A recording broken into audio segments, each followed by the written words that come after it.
사도신경으로 신앙 고백하시도록 하겠습니다. 나는 전능하신 아버지 하나님 천지의 창조주를 믿습니다. 나는 그의 유일하신 아들 우리 주 예수 그리스도를 믿습니다. 그는 성령으로 잉태되어 동정녀 마리아에게서 나시고 본디오 빌라도에게 고난을 받아 십자가에 못 박혀 죽으시고 장사된 지 사흘 만에 죽은 자 가운데서 다시 살아나셨으며 하늘에 오르시어 전능하신 아버지 하나님 우편에 앉아 계시다가 거기로부터 살아있는 자와 죽은 자를 심판하러 오십니다. 나는 성령을 믿으며 거룩한 공교회와 성도의 교제와 죄를 용서받는 것과 몸의 부활과 영생을 믿습니다. 아멘. 찬송가 337장 부르시도록 하겠습니다.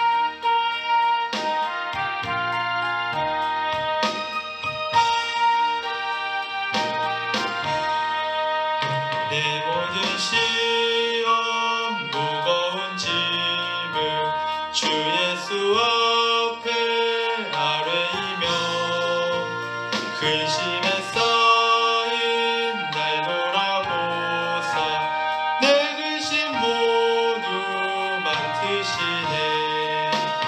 무거운 짐을 나 홀로 지고 견디다 못해 쓰러질 때 불쌍히 여겨 구원해 주리 은혜의 주님 오직 예수. 내 모든 괴로움 닥치는 환란 주 예수 앞에 아뢰이며 주께서 친히 날 구해주사 넓으신 사랑 베푸시네. 무거운 짐을 나 홀로 지고 견디다 못해 쓰러질 때 불쌍히 여겨 구원해 주리 은혜의 주님 오직 예수. 내 짐이 점점 무거워질 때 주 예수 앞에 아뢰이며 주께서 친히 날 구해주사 내 대신 짐을 져주시네. 무거운 짐을 나 홀로 지고 견디다 못해 쓰러질 때 불쌍히 여겨 구원해 주리 은혜의 주님 오직 예수. 마음의 시험 무서운 죄를 주 예수 앞에 아뢰이며 예수는 나의 능력이 되사 세상을 이길 힘 주시네. 무거운 짐을 나 홀로 지고 견디다 못해 쓰러질 때 불쌍히 여겨 구원해 주리 은혜의 주님 오직 예수. 하나님이 주신 말씀은 사무엘상 26장 6절에서 12절까지 말씀입니다. 사무엘상 26장 6절에서 12절까지 말씀입니다. 이외 다윗의 햇사람 아히멜렉과 스루야의 아들 요압의 아우 아비새에게 물어 이르되 누가 나와 더불어 진영에 내려가서 사울에게 이르겠느냐 하니 아비새가 이르되 내가 함께 가겠나이다. 다윗과 아비새가 밤에 그 백성에게 나아가 본즉 사울이 진영 가운데 누워 자고 창은 머리 곁 땅에 꽂혀 있고 아브넬과 백성들은 그를 둘러 누웠는지라. 아비새가 다윗에게 이르되 하나님이 오늘 당신의 원수를 당신의 손에 넘기셨나이다. 그러므로 청하오니 내가 창으로 그를 찔러서 단번에 땅에 꽂게 하소서. 내가 그를 두 번 찌를 것이 없으리다 하니 다윗이 아비새에게 이르되 죽이지 말라.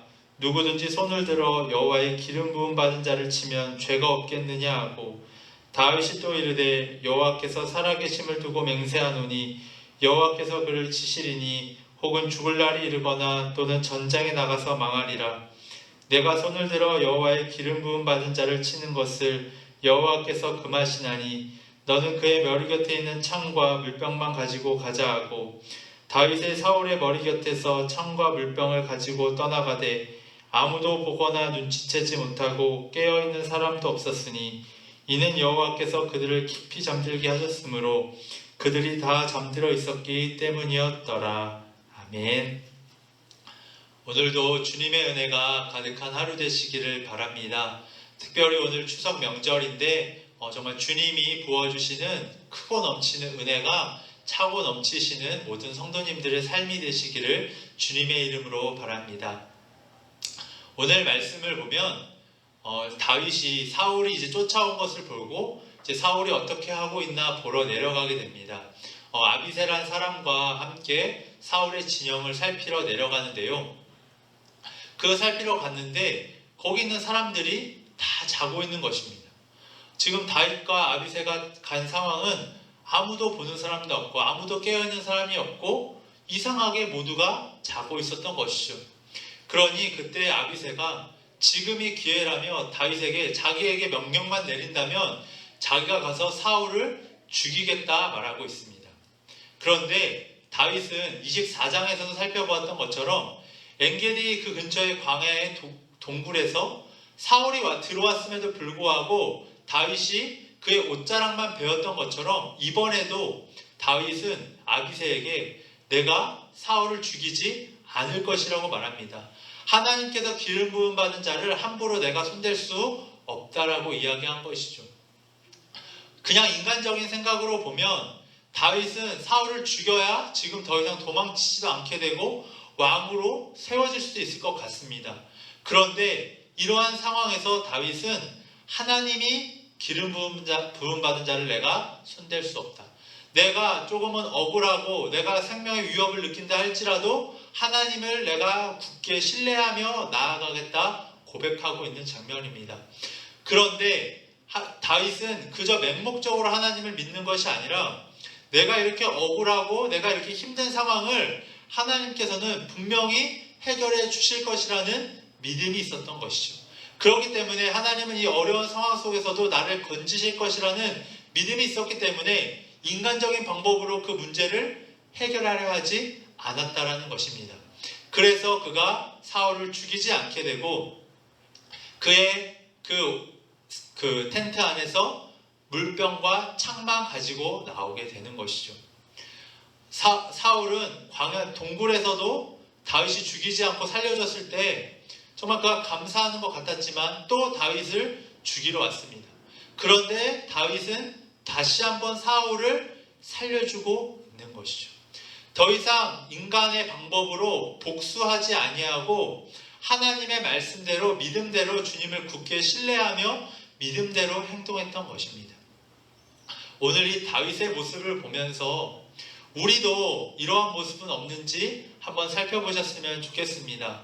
때론 우리의 삶 속에서 억울하고 우리가 의도하지 않았던 상황을 우리가 맞이하게 될 때가 있습니다.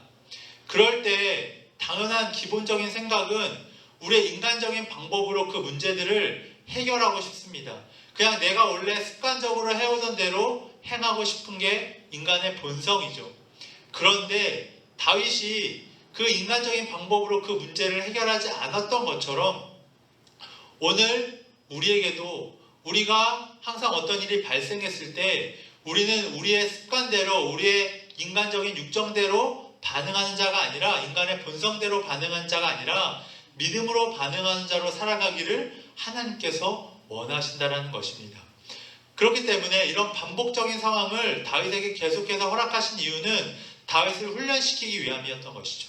하나님이 쓰시기 위하여 다윗을 훈련시키고 계셨던 것입니다. 혹시나 우리의 삶 속에서 억울하거나 정말 우리가 믿음대로 살았는데 우리가 원하던 결과가 나타나지 않을 때는 그것은 하나님께서 우리를 훈련시키고 계시다라는 것이라고 보시면 될 것 같습니다.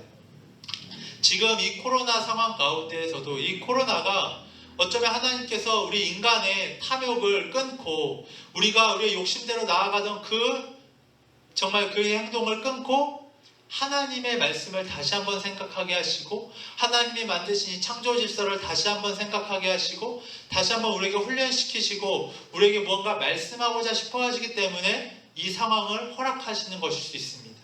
그렇기 때문에 우리는 이 상황 속에서 믿음으로 반응해야 합니다. 이 코로나 상황 가운데 또한 우리가 억울하고 힘든 상황 가운데 우리는 믿음으로 반응해야 합니다. 우리의 인간적인 생각으로 반응하는 것이 아니라 우리의 감정대로 반응하는 것이 아니라 하나님 말씀 그리고 믿음대로 반응해야 하는 것이죠. 계속 이 사무엘상 후반부에는 하나님께서 다윗을 계속해서 훈련시키는 내용이 나옵니다. 우리의 시선으로 봤을 때는 빨리 다윗의 상황이 해결되어지고 다윗이 빨리 왕이 되었으면 좋겠는데 하나님께서는 그 상황을 빨리 허락하지 아니하고 계속 어렵고 힘든 상황을 허락하시죠. 그런데 다윗은 오히려 그런 상황 속에서 하나님을 굳게 신뢰하며 나아가고 있는 모습을 보게 됩니다. 그 결과도 그 모든 상황도 하나님께서 해결하실 것이라는 믿음을 가지고 나아갔던 것이죠. 이 모습이 우리에게 참 도전이 되는 것 같습니다.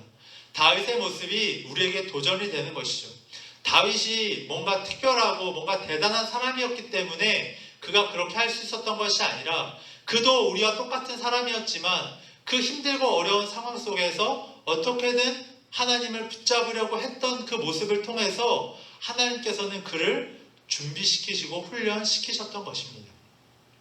우리도 하나님께서 부르시고 하나님께서 훈련시키시는 이유는 우리가 특별해서가 아니라 하나님이 우리를 정말 선택하셨고 은혜를 부어주셨기 때문입니다. 그런데 하나님께서 그냥 쓰시는 것이 아니라 쓰시기 위해서는 우리를 준비시키시고 훈련시키시기 위하여 우리에게 어렵고 힘든 상황들을 허락하실 때가 있다라는 것이죠. 그런 상황 가운데 우리가 하나님이 그렇게 우리를 훈련시키실 때 우리는 어떻게든 믿음으로 하나님을 붙잡아야 하는 것이죠. 그러면 하나님께서 끝까지 인도하실 것입니다. 하나님께서 어떻게든 하나님의 방법으로 우리를 인도하실 것입니다. 그것을 굳게 신뢰하며 나아가시는 모든 성도님들 되시기를 바랍니다. 특별히 이 추석 명절임에도 불구하고 예전과 같은 분위기가 아니고 또한 정부에서도 모든 지자체에서도 되도록이면 고향을 방문하는 걸 자제하고 정말 추석 때야 우리가 가족들이 함께 만나는데 그것을 자제해달라고 부탁하는 상황이고 그런 분위기입니다. 어떻게 보면 명절과 같은 어떤 분위기는 나지 않을 수도 있습니다. 하지만 이런 상황 속에서 우리가 믿음으로 더욱더 굳건해지고 주님과 더욱 깊은 교제 가운데 우리가 풍성함을 누리시는 모든 성도님들 되시기 바랍니다. 혹시나 외롭고 힘드신 분이 있다면 우리와 항상 동행하시고 우리와 함께 하시는 그 하나님을 더욱더 묵상하시고 하나님과 깊은 교제 가운데 들어가시는 이 추석 명절 이 기간이 되시기를 바랍니다. 그래서 정말 이 기간이 어렵고 힘든 기간이 아니라 정말 주님이 부어주시는 세상이 줄 수 없는 그 은혜와 축복이 정말 경험되어지고 깨달아지는 이 명절 되시기를 바랍니다. 그래서 우리가 이 힘들고 어려운 시간을 지나고 우리가 믿음으로 이 시간을 극복해 나갔을 때 하나님께서 더욱더 큰 축복으로 인도하실 것을 굳게 소망하시며 나아가시는 모든 성도님들 되시기를 바랍니다. 우리 함께 기도하시도록 하겠습니다. 하나님 감사합니다. 우리에게 추석 명절을 또한 허락하여 주시고 또한 쉼의 시간 허락하여 주시고 주님이 부어주신 은혜를 다시 한번 묵상할 수 있는 시간을 허락하여 주시니 감사합니다. 하나님 우리가 삶 속에서 우리가 예상치 못한 일들을 겪게 되고 때로는 억울하고 힘들고 어려운 일을 겪게 되지만 하나님 그런 상황에 있을지라도 우리가 믿음을 굳게 붙들고 하나님 굳게 붙들고 나아갈 수 있도록 아버지 인도하여 주시옵소서. 우리의 생각대로 우리의 감정대로 반응하지 말게 하여 주시고 믿음으로 반응하며 말씀대로 살아가게 하여 주셔서 우리가 정말 이 어렵고 힘든 상황 속에서 신실한 주님의 제자의 모습으로 살아갈 수 있도록 아버지 인도하여 주시옵소서. 이 상황을 회복시키시고 바꾸시고 변화시키실 하나님을 굳게 믿고 나아갈 수 있도록 인도하여 주시옵소서. 주님 추석 명절 풍성함을 허락하여 주시고 주님을 인하여 따뜻한 명절이 되어줄 수 있도록 주님 인도하여 주시옵소서. 이 모든 말씀 예수 그리스도의 이름으로 기도드렸습니다. 아멘.